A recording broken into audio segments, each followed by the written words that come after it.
Father, we remind ourselves of that story, Lord God. Sa buhay po ng mga Israelita, Panginoon, napagtawid po nila, Panginoon, sa River Jordan, Lord God. At sinabi ni Panginoon sa kanila, maglagay ng mga bato sa dagat na iyon, Panginoon. Upang maalala nila muli, Panginoon, sa pagdating ng panahon, that they will remember your faithfulness. It was you who brought them to the promised land, Father. It was your grace, it was your power, Lord, that brought them to all of your promises for them, Lord God. Panginoon, today, we just place those stones, Lord God, before us, Lord God. We just place them before your throne, Lord God. And we say, Lord, this will be a reminder for us that it was you who brought us to this place, Panginoon. It was you who was faithful. It was you who gave us the strength. It was you who gave us the vision. It was you who gave us the faith to believe that you're able to do great and mighty things in the midst of our smallness, in the midst of our weaknesses, Lord God. You were able to do great things for us. Because Lord God, it was you who did all of these things, Panginoon. Panginoon, this morning, Father, this day, Father, we just say, Lord God, all glory belongs to you, Lord. We don't want to take any glory from this, Lord God. The past year, Lord God, as we see it, Panginoon, the things that you have given this church, Panginoon, the opportunities, Lord God, the ministries, how you allowed this church to grow, Panginoon. How you have allowed your spirit of revival to be poured upon this church, Panginoon. Lord, we say today, we don't take any glory from this, Lord God. But it's all about you, Father. It's all you, Lord. It's all you're doing. It's all your power, Father. It's all your mercy and your grace upon us, Lord. And so today, Father, we just pile up those stones before you, Father, and just say, Lord, this will be a remembrance. And we will never forget, Lord God, this day, na kayo pong siyang kumilos, Ama. Kayo pong siyang gumawa ng kanilagilas, Panginoon, ng mga milagro, Panginoon, sa aming harapan, O Diyos. At kayo pong gumamit ng mga simpleng tao, Panginoon, upang kanyang kaluwalhatian, ang iyan siya'y mahayag, Panginoon, sa lugar po na ito, Panginoon. Lord, today, Father, we just offer all this time to you, Father. As we celebrate your goodness, as we celebrate your faithfulness, Lord, we just want to say thank you. We just want to say thank you for your grace upon your people, Father. Just like David who said, Lord, who am I that you are mindful of me? Just a mere man that you care for me. Ngayong umaga po ito, we just want to say that, Lord. Who are we, Father? Sino po kami, Panginoon? Lord, we are nothing before you, Lord. But still, you told us that we are precious in your eyes. That we are precious in your eyes, Father. Lord, we thank you, Jesus, for your love, for your grace, and your goodness, and your faithfulness, Lord God. Because we know that your faithfulness will allow us not only this year, but in the coming years, will allow us to grow and continue to move on, Father.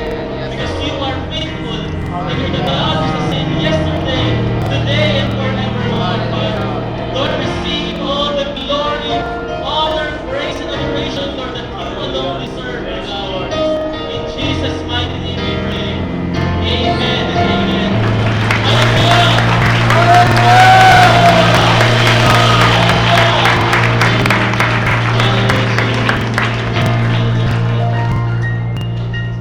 And all take our seats.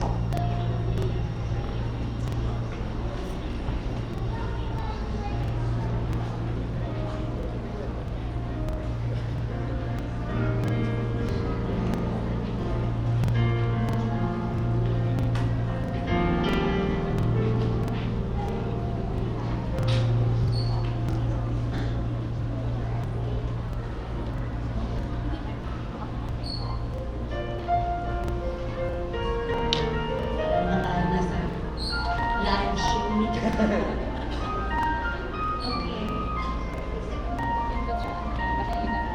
Magandang morning po sa lahat and welcome to the ilang anniversary na natin ito.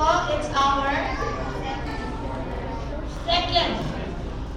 As Fields of Zion, this is our second anniversary.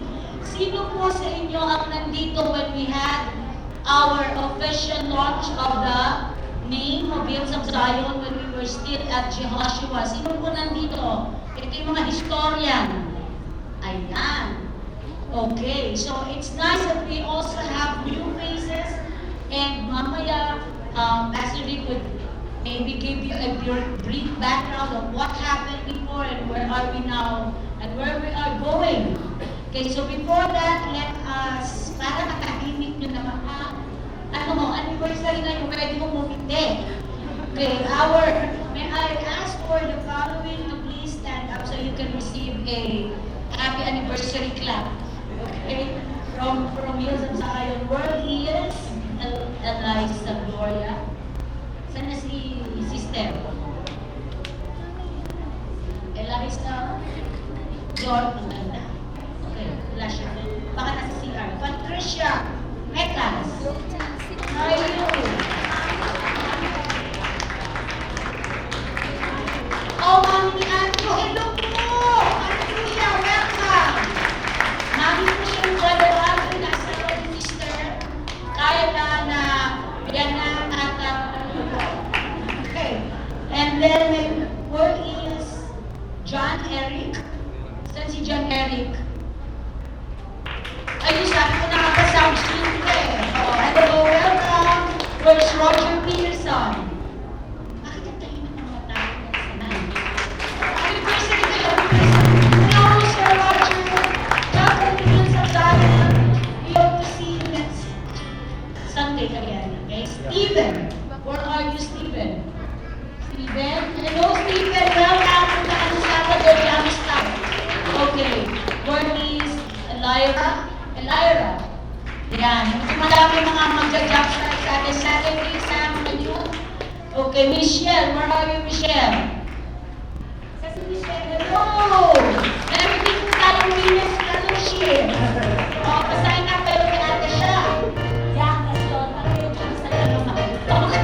Elizabeth. Where are you, Elizabeth? Kasi Elizabeth.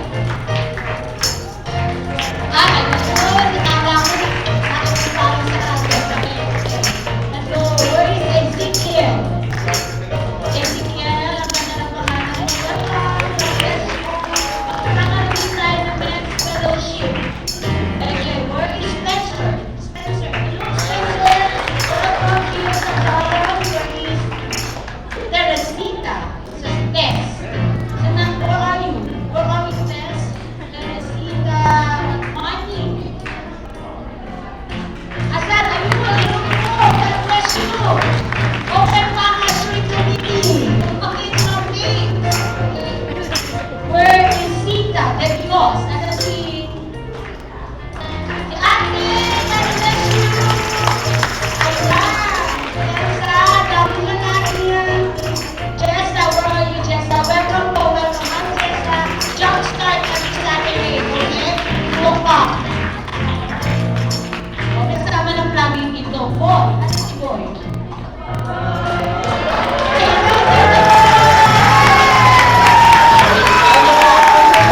Tatay ni Abby! Tatay ni Abby!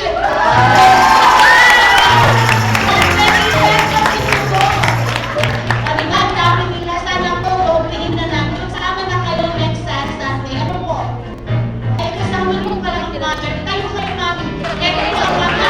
Kasi Abby. Kasi Abby, sabi ko, Abby, ano tayo para makilala si Teacher Abby is one of the greatest of the church. Hindi po sila on-time worker, but they are making themselves available for the service of the Lord. Marami po ganyan dito sa Hills of Zion. So if you want to grow in your spiritual life and to be connected in the river of God, just come in every Sunday and Sundays, and dito po kami even on weekdays. And just if you want to be used by the Lord for His glory, we are more than willing to accommodate you.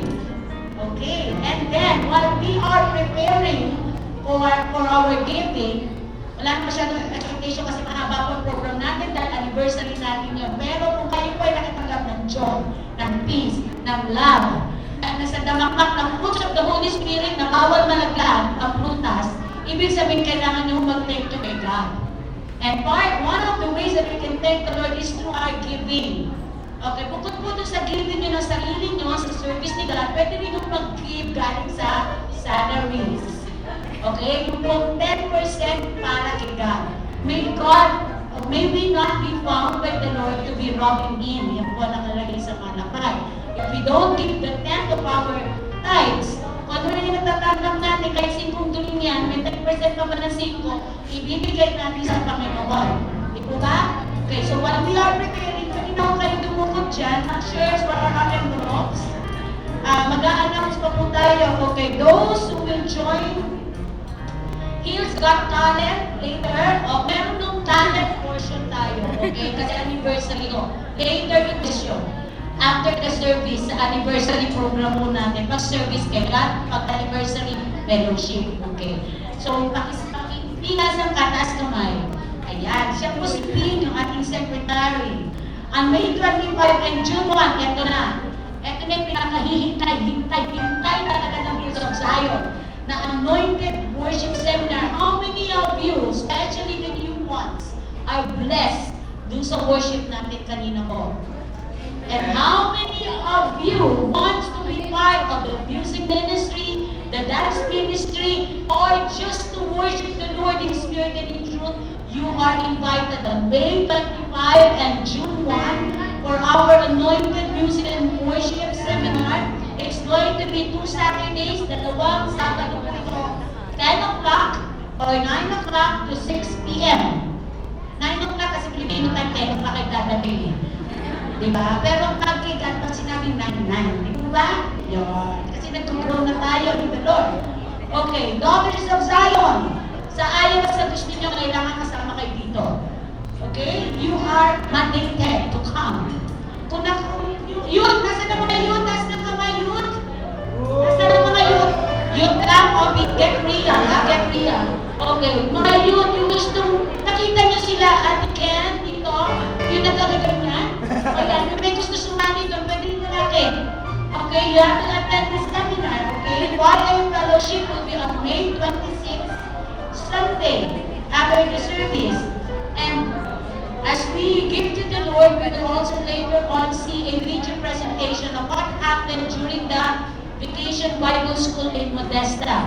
Last week, we saw a presentation of what happened dun sa Valentina. This week, nagkaroon po sila ng BBBS in Modesta. We will see what happened through a video presentation. Next week, it's going to be Hills of Zion Antipolo. So let's see what God is doing in the church amongst our children.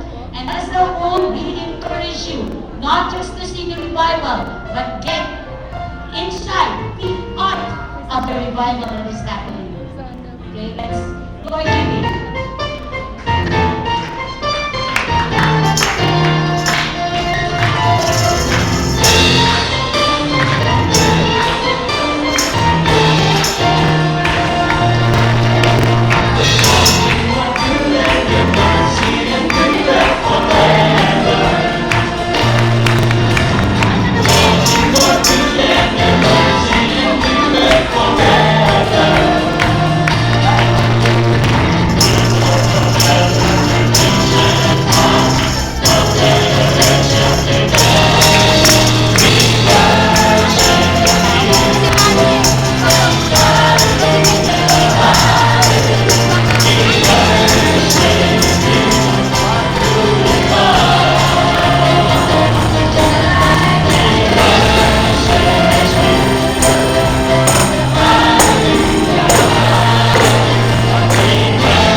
thank you, Father, for your goodness, Lord, for all your provision from here on sa bawat po sa amin. Tunay po, we never lack anything, Father, as you promised, Lord, you will not allow your people, your children, to lack anything in this land, Father. Lord, thank you for all of your provision, Lord, and we just offer all of these tithes and offerings unto you, and may you be blessed with this, Father. Lord, we thank you, and we give you back all glory and honor. In Jesus' mighty name, we pray. Amen.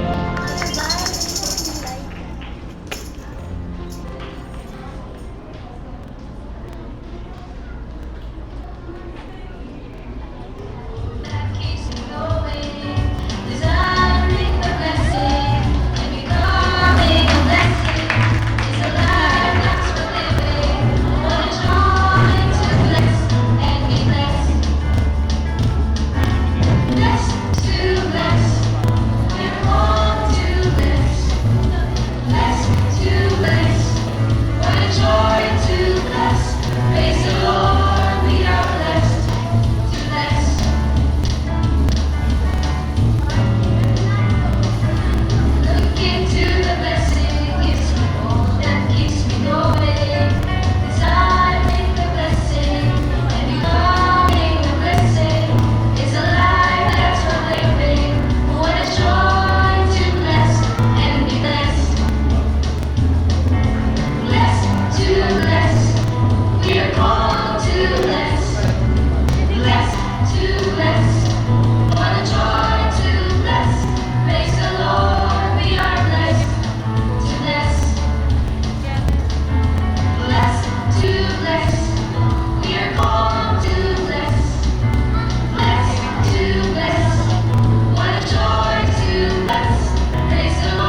palakpakan ang ating Panginoon at Panginoon.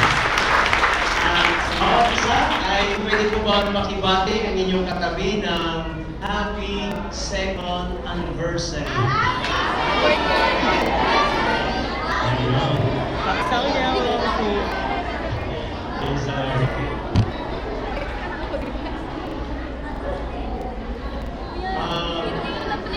Maybe some of us here are wondering why is it that it's a second year anniversary. Actually, our church is more or less how old?